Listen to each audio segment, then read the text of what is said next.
Ladies and gentlemen, what President Trump is doing is that he is constantly sharing information about James Comey, reminding the American people what James Comey has done since 2015, and he's helping William Barr. It doesn't seem like he is, and it seems like it's going to be forever until something takes place. I'm hoping, I can't tell you when it's going to happen, I'm hoping by this week we get Andrew McCabe's indictment. It's any day now. The indictments are imminent regarding Andrew McCabe. It's not just me.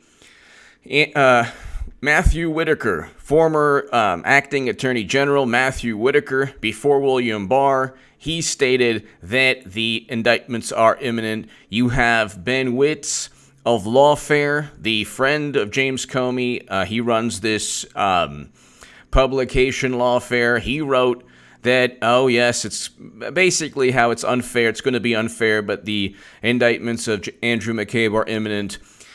John Yoo, former Bush administration high-ranking Justice Department official, I believe he was the Deputy Attorney General during the Bush administration, he stated that the indictments of Andrew McCabe are imminent. Andrew McCarthy, I believe, in the National Review. There's a whole lot of people. Andrew McCabe's attorneys spoke with Justice Department officials just recently, like about a week ago. They don't do that unless the Justice Department has absolutely refused to just, toss the case or, not look at or not charge the person who numerous times under oath lied and told information that was not true specifically with intent to deceive. That's the issue with perjury, specifically with intent to deceive. The intent to deceive was that Andrew McCabe, his wife, received hundreds of thousands of dollars from Terry McAuliffe. Terry McAuliffe was a Virginia governor who is very, very close to both Clintons, a Clinton Foundation fundraising maven.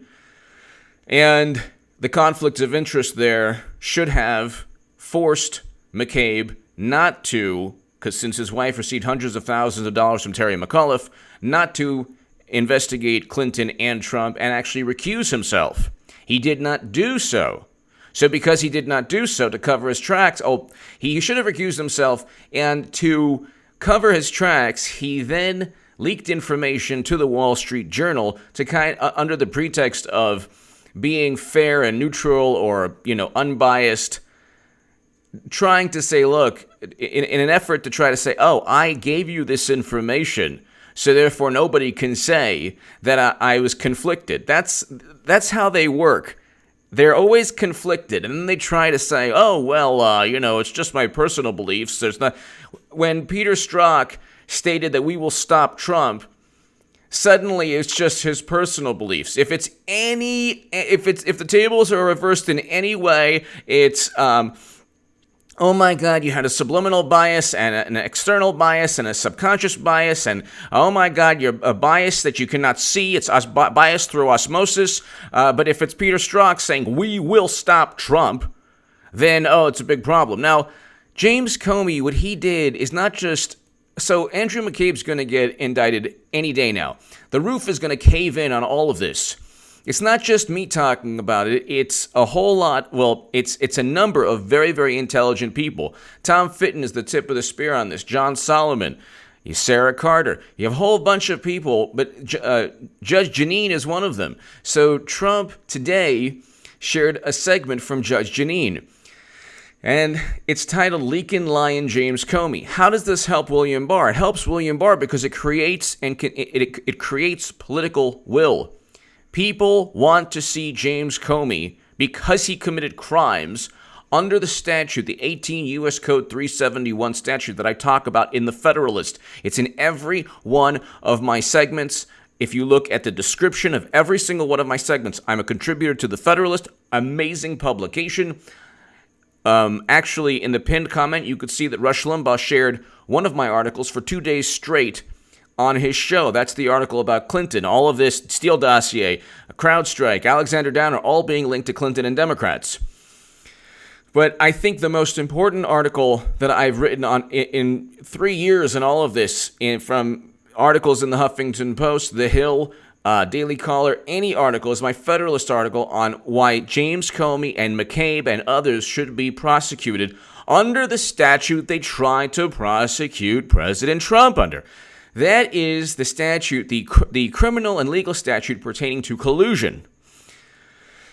That statute, even though there's no specific collusion statute they tried to use against Trump, it's the 18371 statute that says if you defraud the United States government. Now, Tom Fitton, people on Fox, a lot of people have talked about this. Sarah Carter, defraud the U.S. government. James Comey knew what he was doing.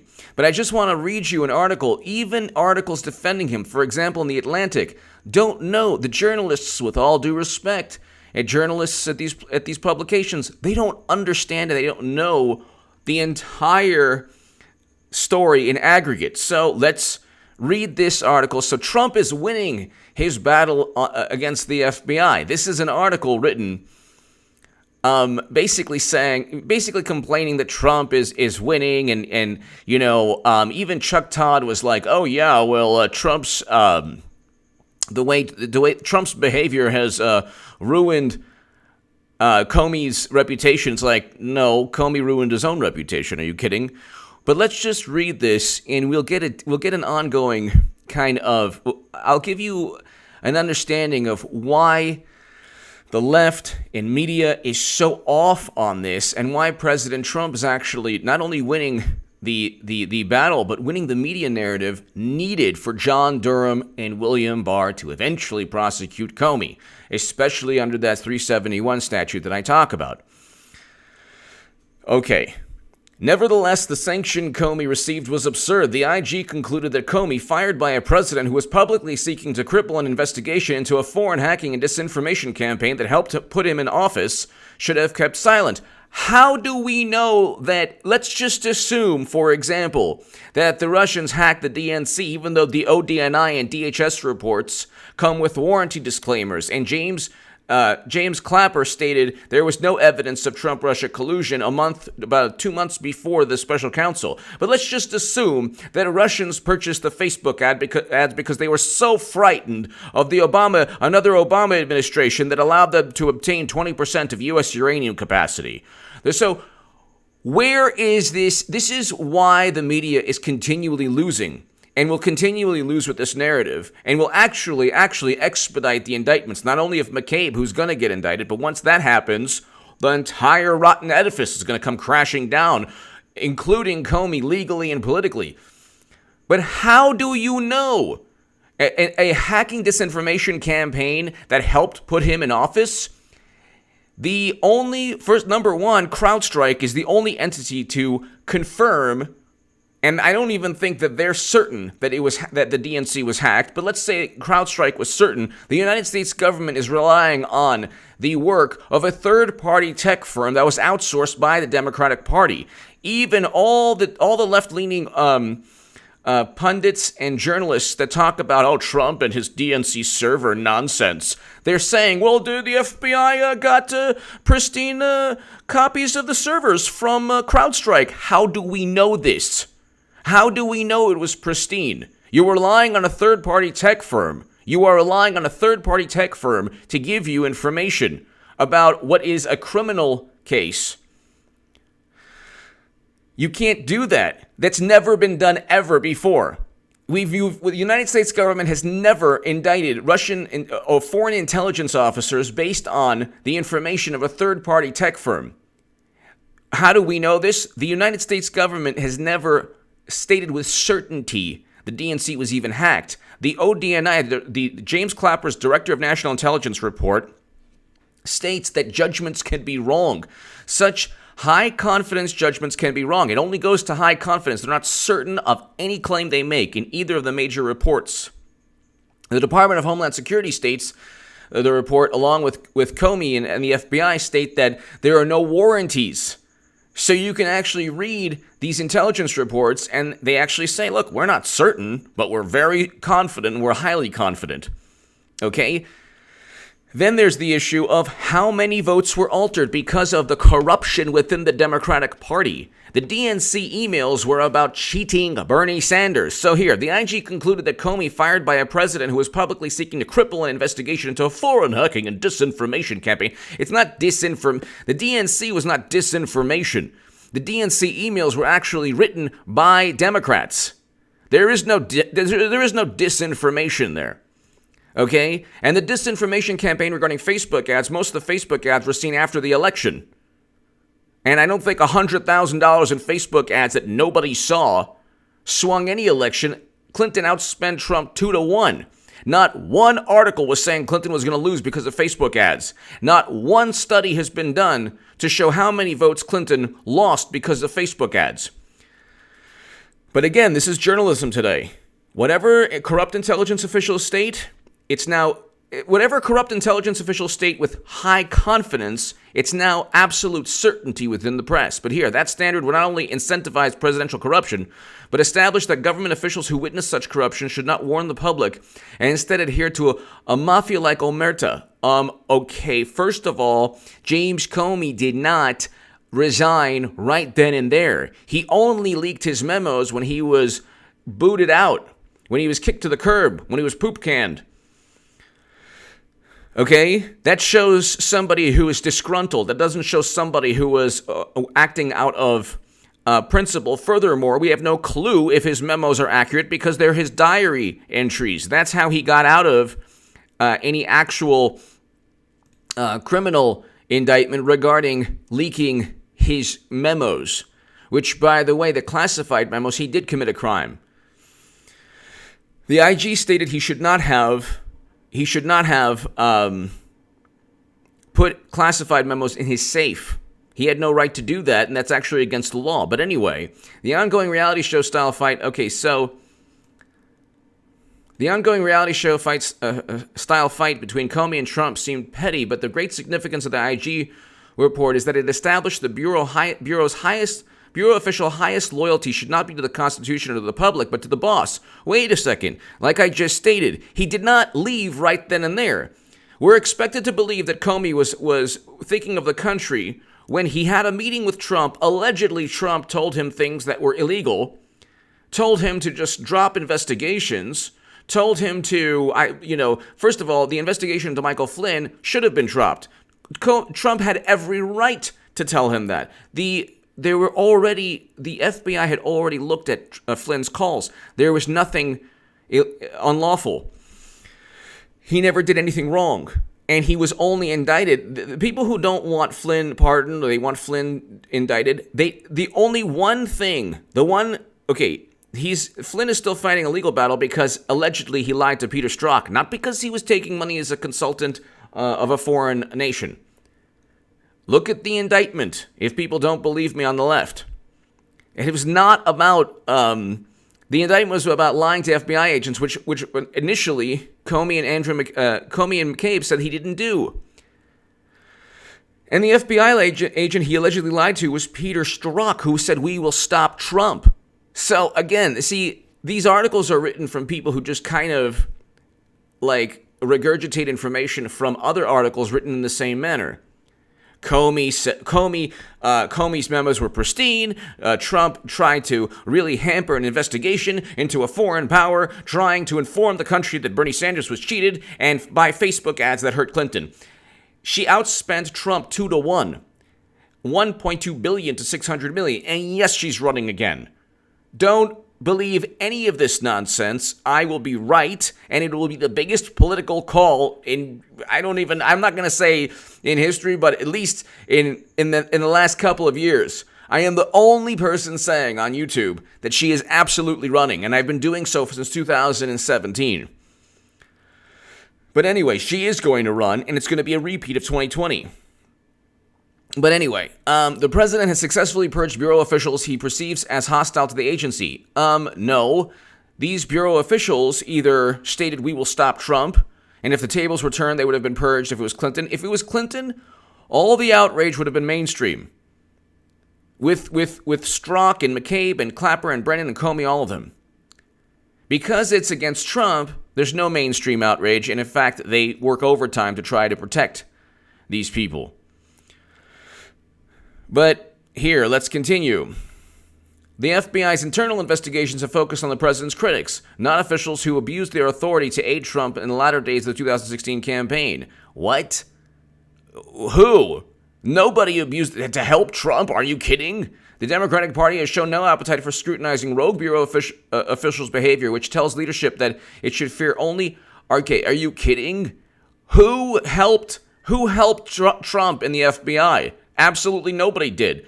Okay, Comey's letter, if he's referring to the Comey letter, which I think he's referring to, the Comey letter found classified intelligence on Uma Abedin's husband's laptop, which you couldn't even, with like 20 cans of Lysol, you couldn't even touch because it was so nasty, because what he was doing was so nasty with that laptop. Again, she used servers outside of the United States government with top secret and special access program intelligence funneled onto these servers.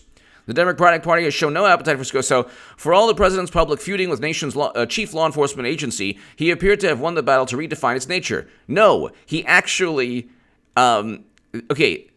it's supposed to be not political. The FBI covered up Clinton's crimes and then fabricated crimes against Trump. So, again, this article in Atlantic is completely off base. Do you think they would allow Trump to purchase a dossier about Clinton that the golden muumuu enjoys bodily fluids raining down upon her? Enjoy the visual. Comey's initial decision to tell Congress in late October 2016 that he had reopened the investigation into Democratic presidential candidate Hillary Clinton's emails was itself rooted in fear about how the right would react. No, it wasn't. It was itself rooted in the fact that she committed crimes yet again. If anyone's emails, which are intermingled and placed alongside classified and top secret and SAP intel and their yoga emails, and oops, by the way, some of these classified emails from servers that should never have existed also find their way to Uma Abedin's husband's laptop, who then serves a prison stint. Okay? Are you kidding me? And then Comey claims to not know who Weiner is. Are you kidding me? And the FBI official sympathetic to Trump would leak word of the move to the press. What? Comey wrote a letter.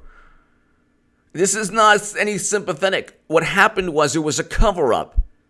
So because they covered up Clinton's crimes and they were so monumental, what took place was they had to inform the country yet again because there was too much criminal behavior.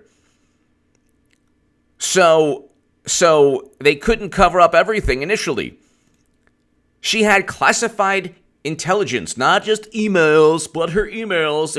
Read my books below on Amazon. It's but her top secret emails and but her deleted emails. And debunking the Trump-Russia myth. They're all written in 2017 and they foreshadow pretty much everything that's going on today. But regarding the New York field office, former Attorney General Loretta Lynch told investigators that Comey had informed her it had become clear to him. He didn't say over the course of what investigation. He said, "It's clear to me that there's a cadre of senior people in New York who have a deep and visceral hatred of Secretary Clinton." Okay, and he said it's deep. And he said it was surprising to him or stunning to him. Lynch further elaborated, okay, he's covering his tracks. This is like when Comey says, I didn't want to intimidate Trump with a dossier purchased by Clinton, but I just happened to show it to him. It's like, no, that's what you're doing. They literally do things that are illegal and unlawful, and then they say, I'm doing them just to be lawful and above board. This is hilarious. So, obviously, he covered up Clinton's crimes. Any other American citizen would have been indicted. Some people get on me, she wasn't indicted. You were wrong about that. Well, really? How was I really wrong about it? Any other person, she committed the crimes. She didn't do any time or she didn't even get charged. Which, by the way, I've never people say you said she'd be locked up. And no, I never said that. I said she'd be charged with crimes. I can never imagine Clinton in a prison, so I actually can't. Okay, if anything, I think that I think that eventually, when she loses again, she'll be charged with a crime, but that Trump will pardon her. And that's just my thought process on things. But anyway, I've stated that numerous times, but I always say she'll be charged because her criminal activity is numerous. You cannot transfer. There's no legal way to transfer top secret intelligence on servers with yoga emails. It cannot happen within the United States government. It did under Comey's watch. The guy, every time he moves his mouth, he's not telling the truth. And he also lied under oath. I mean, they can get him on a million different things. Okay? Especially the 18371 statute. But then, all of this is just basically, this is, okay, and it ends with, this is only one of the ways in which Trump has successfully made the U.S. government more like a branch of the Trump organization. It's like, look, they went above and beyond to fabricate and set up Trump and cover up Clinton's criminal activity, and it didn't go their way. So then the media is like, well, now Trump is actually in the driver's seat with the FBI.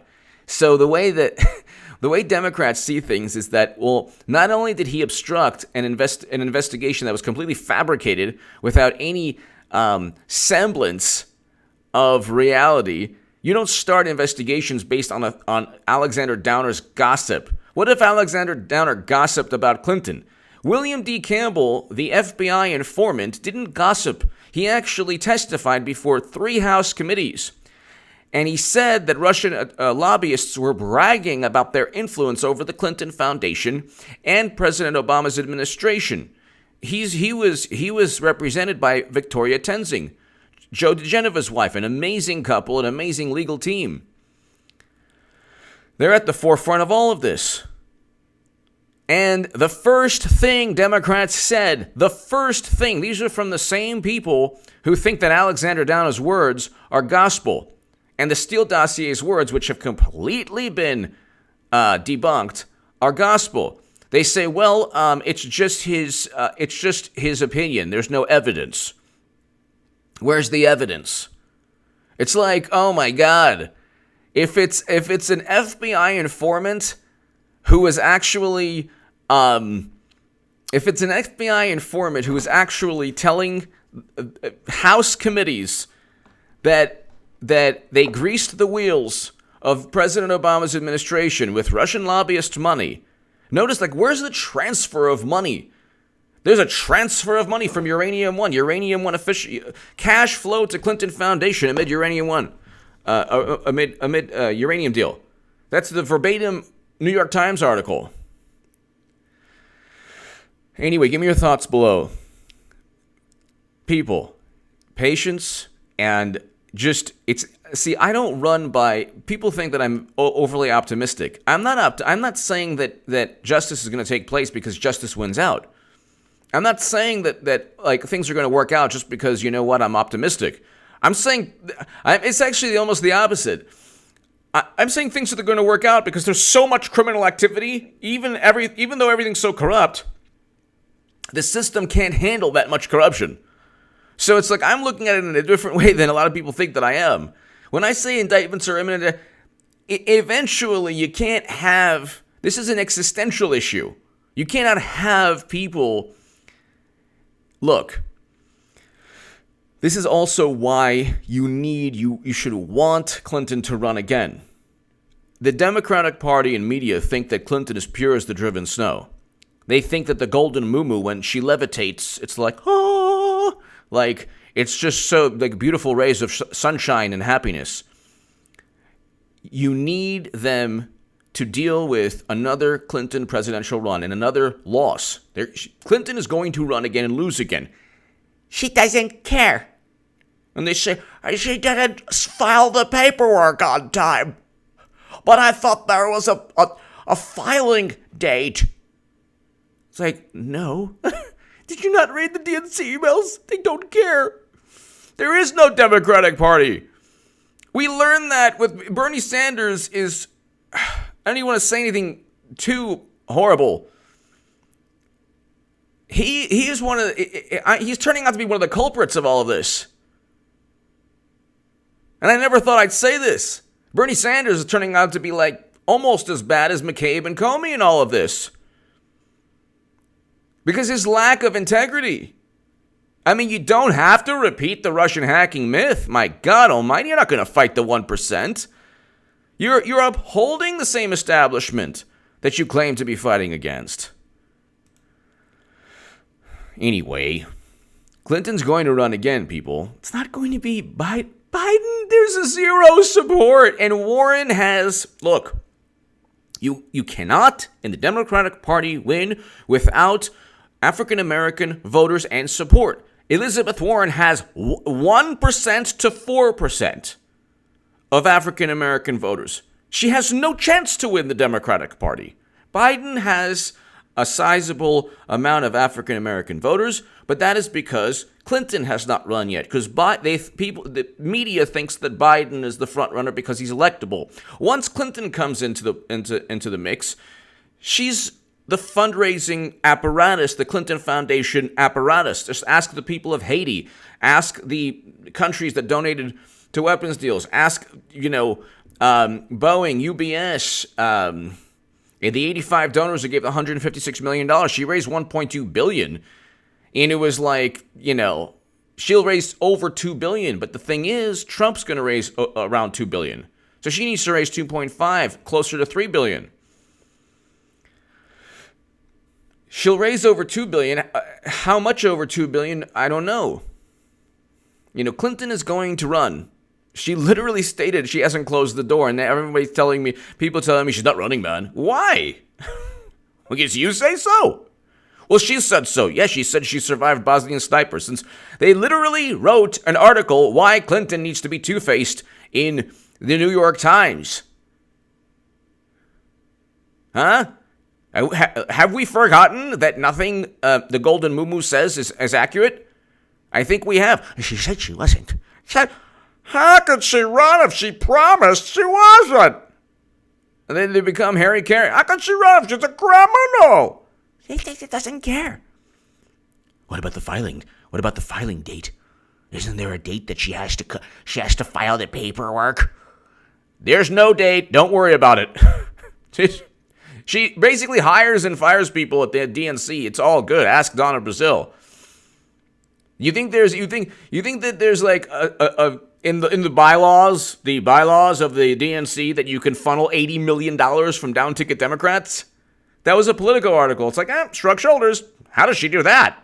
That's not in the rule book. It's like, there's no rule book. She gets up to the plate. It's 30 strikes and you're out. Don't worry about it. Trump gets up, it's like one strike. It's like, strike out, you're out. Like, what? That's just one strike. You're out, Trump. You're out. Oh my God, he's trying to change the game himself. It's like, no, it's the opposite. Give me your thoughts below. Check out H.A. Goodman's other channel right this second. Thank you.